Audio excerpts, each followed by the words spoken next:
Listening Library presents Harry Potter and the Deathly Hallows by J.K. Rowling. Read for you by Jim Dale. Chapter 2, In Memoriam. Harry was bleeding. Clutching his right hand in his left and swearing under his breath, he shouldered open his bedroom door. There was a crunch of breaking china. He had trodden on a cup of cold tea that had been sitting on the floor outside his bedroom door. What the... He looked around. The landing of number 4 Privet Drive was deserted. Possibly the cup of tea was Dudley's idea of a clever booby trap. Keeping his bleeding hand elevated, Harry scraped the fragments of cup together with the other hand and threw them into the already crammed bin just visible inside his bedroom door. Then he tramped across to the bathroom to run his finger under the tap. It was stupid, pointless, irritating beyond belief that he still had 4 days left of being unable to perform magic.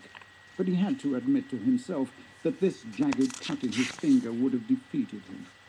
He had never learned how to repair wounds, and now he came to think of it, particularly in light of his immediate plans, this seemed a serious flaw in his magical education.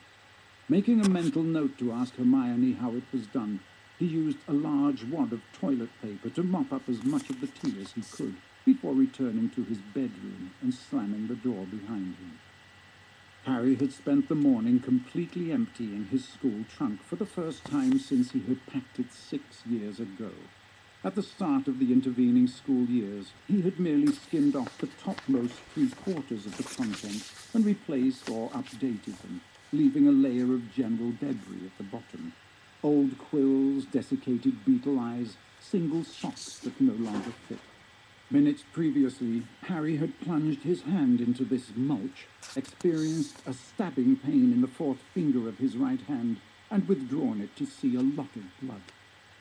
He now proceeded a little more cautiously. Kneeling down beside the trunk again, he groped around in the bottom, and, after retrieving an old badge that flickered feebly between Support Cedric Diggory and Potter Stinks, a cracked and worn-out sneaker scope, and a gold locket inside which a note signed R.A.B. had been hidden, he finally discovered the sharp edge that had done the damage. He recognized it at once. It was a 2-inch-long fragment of the enchanted mirror that his dead godfather Sirius had given him. Harry laid it aside and felt cautiously around the trunk for the rest, but nothing more remained of his godfather's last gift except powdered glass, which clung to the deepest layer of debris like glittering grit. Harry sat up and examined the jagged piece on which he had cut himself, seeing nothing but his own bright green eye reflected back at him. Then he placed the fragment on top of that morning's Daily Prophet, which lay unread on the bed.